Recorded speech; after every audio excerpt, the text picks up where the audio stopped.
How many of you have heard the story of THALABAH ibn Abdul Rahman radiallahu anh? This story, wallahi, every time I think about this story and I talk about it and I narrate it, it's so difficult not to become emotionally moved by the story. He was the messenger boy for the Prophet ﷺ. Anytime the Prophet ﷺ had a message that he wanted to send to another house or another village, he'd call this little boy and say, here, take this message and go to so-and-so's house and deliver it. So he was like this errand boy. One day, the Prophet ﷺ gave him a message and said, go and deliver it to so-and-so's home. So he takes it. Remember, it's a 13-year-old kid. According to some narrations, it's between 13 and 16-year-old. Either way, this is a young kid. So here he is. He takes the message and he starts walking. And it was a real windy day. The breeze was blowing really, really hard. And he walked by a house. Back then, the homes didn't have doors. They had curtains. So on a windy day, the curtain would blow open. So as he's walking by, just instinctively, he sees a curtain by a door and he kind of turns this way.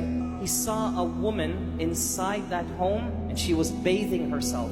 As soon as he looked, he turned away immediately and he started crying and he ran away. He actually ran outside of Medina. He ran outside of Medina and he left. You know why? Listen to what the 13-year-old kid is thinking now. He said, oh my goodness, I just saw this woman and Allah now is going to put me in the hellfire. That's what he's thinking. What do 13-year-old kids think when this stuff happens to them? So he's thinking, my God, Allah is going to probably send down a verse against me, so I'm going to run away. I don't want to confront the Prophet ﷺ about this. He runs away. Nobody hears from him again. Eventually, when the Prophet ﷺ is leading the companions in prayer, after a couple days, he notices THALABAH isn't around anymore. And he says, where's THALABAH? Where is he? I haven't seen him. Imagine, this is the leader of the ummah. He's concerned about one child. All the companions and all of their problems and issues, he's concerned about this one kid. Where is he? What is the well-being of this child? So everybody's saying, we don't know, Ya Rasulullah. We haven't seen him in a while. The Prophet ﷺ says to Umar and Salman al-Farisi, he says, both of you,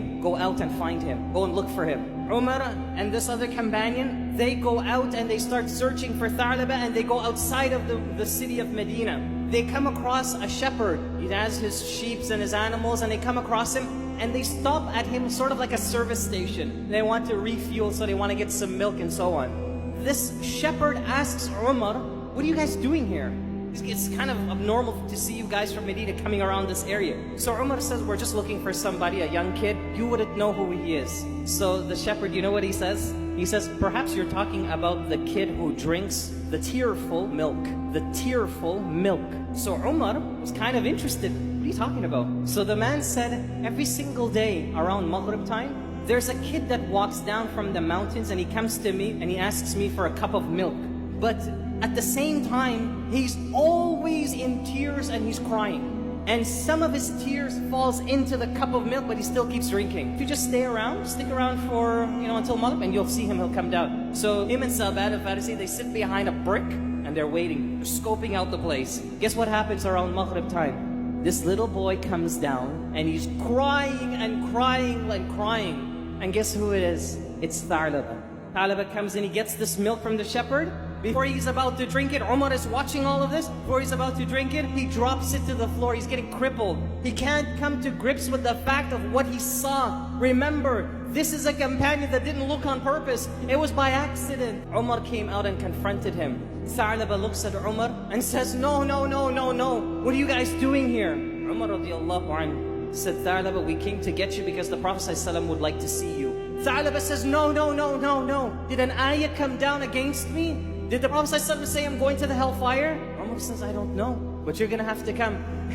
THALABAH is a little boy. Umar is mashallah, tabarakallah, okay? So THALABAH says, I'm not going anywhere. So Umar says, he doesn't really say, who do you think you're talking to? But with that attitude, he says, oh no, you're going back to Medina. He picks up THALABAH and he carries him back to Medina. When they get to Medina, they take THALABAH to his house and they leave him there. They go to the Prophet ﷺ and they said, Ya Rasulullah, we found him, he's in his house. The Prophet ﷺ, you know what he does? He gets up right away and he walks to THALABAH's house and he opens the curtain and he sees THALABAH sitting there and he's crying. THALABAH looks at the Prophet ﷺ and says, no, Ya Rasulullah, I can't confront you. I don't deserve to look at you. Listen to the Prophet ﷺ, Rahmatul lil Alameen, the mercy to all mankind. Listen how he starts speaking. He says, oh THALABAH, it's okay, calm down. And he's saying, no, Ya Rasulullah, did an ayah come down against me? Am I going to the hellfire?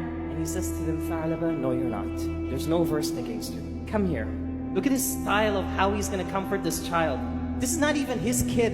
It's just a citizen amongst the Sahabas. He says, come here. And he says to Thalaba, put your head on my leg. Lie down and put your head on my leg. Listen to what Thalaba says. Ya Rasulullah, this head is filled with so much sin and corruption, it doesn't deserve to lie down on the thigh of the Prophet of Allah sallallahu alaihi wasallam. This is a 13-year-old kid, okay? Prophet says, it's okay, just come. Thalaba comes quietly and he lays down on the Prophet ﷺ. It's like a father-son moment now. And Prophet ﷺ puts his hand on Thalaba and says, Thalaba, what do you want? What's going to make you feel better? And Thalaba is crying and he says, Ya Rasulullah, I just want to know that Allah has forgiven me for what I did. And Prophet ﷺ says to Thalaba, Allah has forgiven you, don't worry. Guess what happened to Thalaba? His whole body started shivering. The Prophet ﷺ is looking at him and said, Thalaba, tell me, what's happening to you? And he says, Ya Rasulullah, I feel as though there are ants walking through my bones. And the Prophet ﷺ says, oh Thalaba, say the Shahada, because death is coming to you right now. Imagine this kid, what happened to him, where he went and where he is at this moment. He's dying on the lap of the Prophet ﷺ, and he starts shaking, and before you know it, after a few moments later, Thalaba dies. He went from a kid that seen something that he thought was the end of the world for him. He started to repent and felt bad and felt horrible about himself. He came back and here he is, he dies on the lap of the Prophet of Allah sallallahu alaihi wasallam. The Prophet ﷺ picks him up, shrouds him, prays the janazah over him. On the day of the funeral, they saw the Prophet ﷺ walking on his toes. He's kind of tiptoeing and he's walking. Umar radiallahu anhu, he saw the Prophet ﷺ do this. And he said, Ya Rasulullah, you're walking on the tip of your toes. But we the people, we've given you so much space to walk. Why are you doing that? Because he was doing it in such a manner as though it was very crowded. The Prophet ﷺ looks at Umar and says, Oh Umar, the reason why I am walking like this today is because there are so many angels present at the funeral of Thalaba, I don't have a place to move. You see what happened? Where he went? Where is our life today? When we see something haram, when you just like, simple like you turn on the news or something, and you look at the screen. A lot of the kids have Facebook today. What are kids doing today? Look at your role model. Look at this 13-year-old Thalaba radiallahu anhu, what he does.